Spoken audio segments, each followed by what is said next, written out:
Bismillah, alhamdulillah, wa salatu wa salam ala ashrafil anbiya wal mursalin, nabina Muhammad wa ala alihi wa ashabihi ajma'in.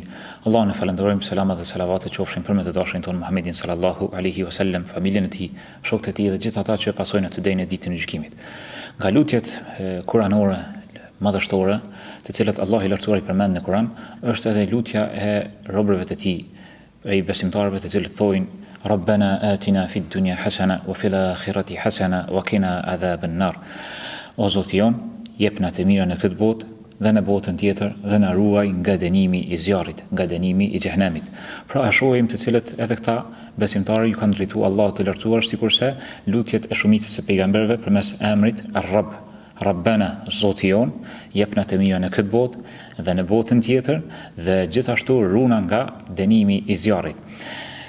Kjo njëherët ka qenë edhe nga lutjet që më së shumti e ka bë pejgamberi sallallahu alaihi wasallam.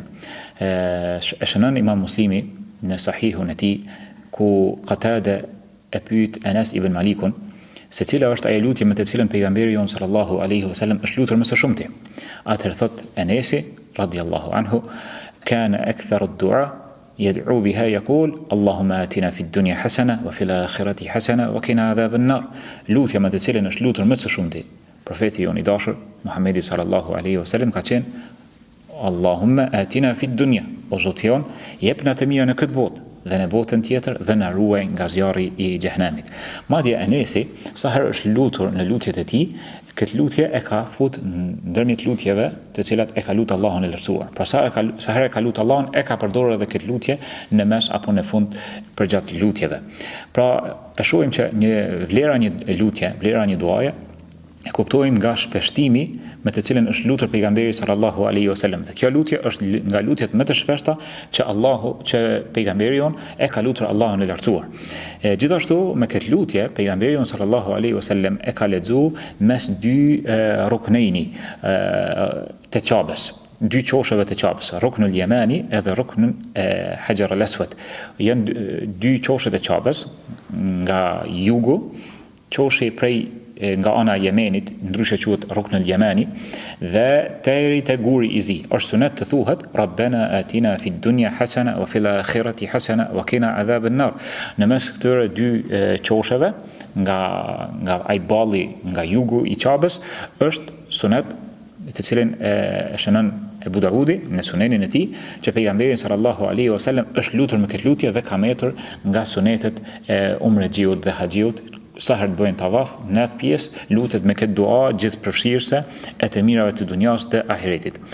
Një hadith tjetër të cilën e shënon Imam Muslimi e transmeton Anesi që pejgamberi sallallahu alaihi wasallam e vizitoi një person nga sahabët i cili ishte semur. Dhe me të hyrë të haj e pa që ishte strukur, ishte mbledhur mekur sikur një zog nga sëmundja të cilën e kishte rënë shumë. Atëherë pejgamberi sallallahu alaihi wasallam e pyeti: "Hal kunta tad'u bi shay'in aw tas'aluhu iyya?" A mos vallë e ki lut me diçka apo i ki lyp Allahut diçka? Atëherë ky sahabi thot po, e kom lut Allahun që dënimin të cilin kom pas mi marr në ahiret me ma shpejtu në dunja. E kom lut, pra është lut kundër vetes së tij, që dënimin e mundshëm që ka pas mi marr në ahiret me janë përshpejtu dhe mi marr në dunja. Dhe thot pejgamberi sallallahu alaihi wasallam subhanallah, la tutiq, subhanallah, nuk mundesh mi përballu, la tastati, nuk mundesh mi përballu dënimin e ahiretit në jetën e kësaj bote. E thot pse mos thoje Allahumma atina fid dunya hasana wa fil akhirati hasana wa qina adhaban nar. Wallahi jepna të mirë në këtë botë dhe në botën tjetër dhe na ruaj nga zjarri i xhenemit. Dhe u lut pejgamberi sallallahu alaihi wasallam për të dhe Allahu e shëroi. Pra shohim që nga edukata e lutjes pejgamberi jon sallallahu alaihi wasallam nuk ka nguru që t'i mësoj sahabët se si mu lut, që të mos lutën kundër vetvetes së tyre, përderisa Allahu i lartësuar na ka mësuar se si ta lutim Allahun, duke i lyp të mirët në këtë botë, në botën tjetër dhe të na ruaj nga zjarri i xhenemit. Kanë thënë disa dietar e mira në këtë botë janë mundumi për afru me shembuj se çka mund të jetë ajo e mirë në këtë botë, ndërsa kuptimi i saktë i kësaj lutje është që të jetë e përgjithshme. Çdo e mirë gjithëpërfshirëse në këtë botë dhe e mira në ahiret është xheneti dhe kënaqësia e Allahut dhe rujtja nga zjarri i xhenemit. Pra shohim që pejgamberi sallallahu alaihi wasallam, Allahu i lartësuar, këtë lutje në besimtarëve me të cilën është lutur edhe shumë pejgamberi jon, e shohim që e përmendin me të mirën në ahiret, po edhe mi shpëtu nga zjarri i xhenemit. Pse? Se ka mundësi dikush mu dënu së pari për gjunahet të cilat nuk i ka pas sa duhet në numër, apo për arsye të ndryshme, të ndëshkohet në zjarrin e xhenemit, të pastaj të del në xhenet. Andaj besimtari në këtë lutje përmbledh mes mirave të dunjas dhe ahiretit, që edhe në ahiret kur të jipen të mirat duke shpëtuar nga zjarri i xhenemit. Dhe kjo është ajo kulmi i të mirave, të cilën mund ta mrri besimtari në ahiret. Allahu i lartësuar e tregon gjendjen e njerëzve në Kur'an duke thënë kur e përmend këtë lutje kuranore. Fa minan nasi man yaqulu rabbana atina fid dunya wama lahu fil akhirati min khalaq.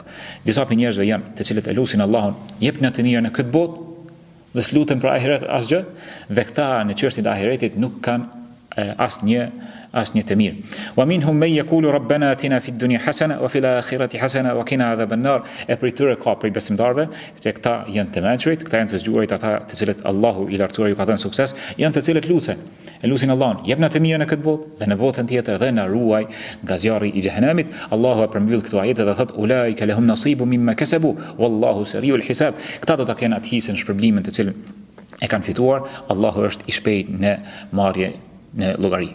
Pra e shohim që njerëzit ndahen në 3 kategori. Kategoria e parë është që nuk e kanë dërt as pak ahiretin, po gjithë brengën e tyre kanë që me pas të mira në këtë botë, me hongër, me pi, me boçefe, me shëtit të mirat materiale, pra vetëm mi kënaq në jetën e kësaj bote dhe nuk shpresojnë ahiret fare. Këta janë kategoria e parë dhe kategoria më e keqe. Ndërsa kategoria e dytë është të cilët e neglizhojnë komplet dunjan dhe luten vetëm për ahiretin e tyre, madje mendojnë sikurse ai rasti i sahabit që është lutur kundër vetes së tij, duke menduar që Allah i lartësuar e don një gjë të tillë, dhe kjo është e gabuar, ndërkohë besimtarët janë mesatar në mes të dy çështjeve. E lusin Allahun e lartësuar për të mira në këtë dunja, duke ditur që dunjaja është ai kopshti në të cilën mbjellen veprat e mira që mi korr në ahiret, dhe gjithashtu luten për ahiretin e tyre, dhe kërkojnë që ti mbroj Allahu i lartësuar nga dënimi i zjarrit. Nuk ka gjë të keqe të lusim Allahun e lartësuar për të mirat e jetës së kësaj bote. Madje pejgamberi jon sallallahu alaihi wasallam në hadithin që e shënon Imam Tirmidhiu nga Anesi radhiyallahu anhu, që thot pejgamberi sallallahu alaihi wasallam, le ta kërkoj dikush për jush që Allahu t'ia plotësoj nevojat e tij, kërkesat e tij, edhe madje për lidhsat e kputucëve të tij nëse i kputen. Madje ka ardhur në një hadith tjetër prej hadith mursal prej Thabit al-Bunani, që shënon Imam Tirmidhiu, thot pejgamberi sallallahu alaihi wasallam, le ta kërkoj prej Zotit të tij ndokush për jush që t'i plotësohen nevojat e tij, qoftë edhe për kryp, pra për krypin e xhellës, edhe çështje për shumë të imta. Dhe kjo tregon një lidhje të robërve besimtar me Allahun e lartësuar, që e lusin Allahun e lartësuar për çështjet e imta, çështjet e vogla, madje nuk mbështeten te vetja e tyre për asgjë. Qysh ka ardhur edhe në lutjen që është në dhikrin e mëngjesit të mbrëmjes, që mos na lej të mbështetem në veten tonë, as sa hapem mbyll syt. E kur ti e kërkon prej Allahut të lartësuar, qoftë edhe krypen, qoftë edhe një çështje të imët, më të kput të lidhset e kputësve, atëherë tregon që ti je i mbështetur tek Allahu i lartësuar dhe për çdo nevojë i drejtohesh atij dhe i shpreson tek ai dhe kthehesh tek ai. Pra, e shohim që kjo lutje ka përfshirë të mirat e botës dhe të botës së tjetër dhe shpëtimin nga zjarri i xhenemit.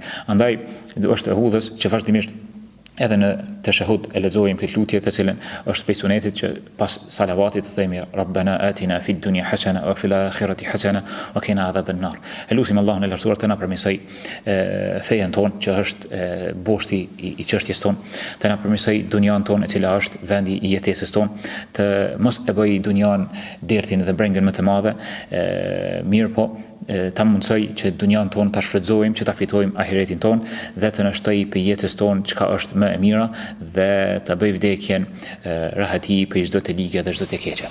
Subhanakallahumma bihamdik, la ilaha illa ant, astaghfiruka.